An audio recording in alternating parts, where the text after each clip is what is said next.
sa ating lahat. Kinakabahan po ulit. Yan po, ako po ay nagpapasalamat sa Panginoon sa pribilehiyo po na makapagpasalamat po ngayong hapon na ito. Unang-una po, ako po ay nagpapasalamat sa Panginoon muli ay sa kaligtasan magmula nung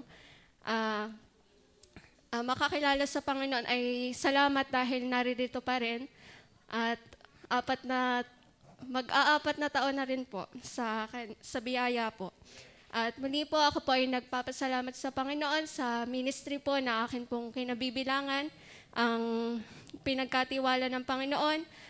Nagpapasalamat po ako dahil ang mga ministry na ito ay hindi walang kabuluhan dahil tunay na nagagamit. At salamat po dahil napakahalaga ng pagtuturo na alam ko po ay hindi ko kaya. Pero salamat dahil hindi po ako ang umiimik, kundi ang Holy Spirit po. At salamat dahil pinapaunawa ng Panginoon yung mga salita dahil napakalalim po. At miyaya po na makagampan din nga po. Pero minsan po ay hindi nagkukulang at hindi napagtatapatan. Pero salamat dahil sabi nga po ay bumawi. At ako po ay nagpapasalamat sa ating pastor, sa mga workers at sa family ko po na ginagamit niya po para maging dahilan ng pagpapatuloy. Salamat po sa inyong mga buhay. Muli po ako po ay nagpapasalamat din nung ako po ay buhat ng maligtas po ay meron na po kaming 5 classes po na inatandan.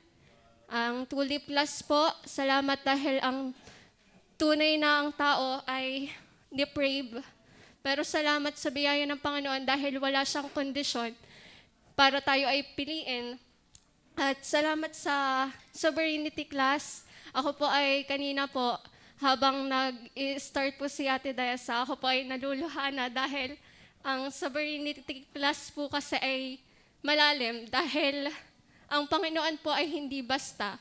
Habang tumatagal po, mas palalim ng palalim yung mga lesson, doon ko nakikilala na ang Panginoon ay sobrang soberano. Kaya salamat sa tamang simbahan, sa tamang aral na napuntahan, biyaya na hindi lahat ay malalaman yung ganito. Salamat sa Panginoon dahil tunay na siya ay maawain.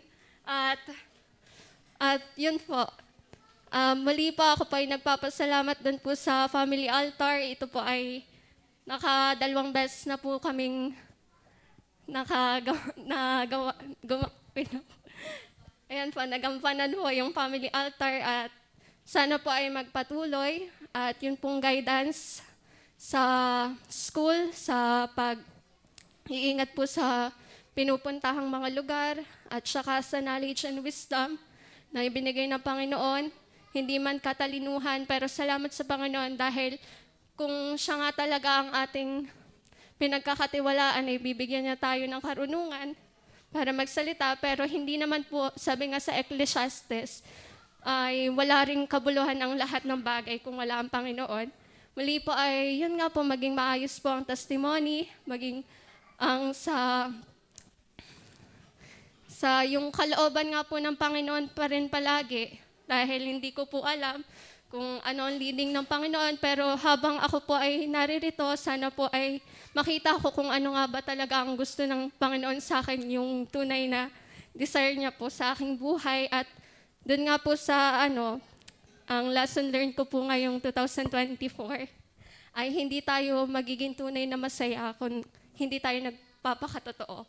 Kaya ang tunay na ay kung gusto nating maging masaya talaga, ay magkaroon tayo ng genuine repentance at yun nga po, maging totoo tayo sa ating mga sarili. Salamat po sa Panginoon at tayo po ay magpatuloy. Yun lang.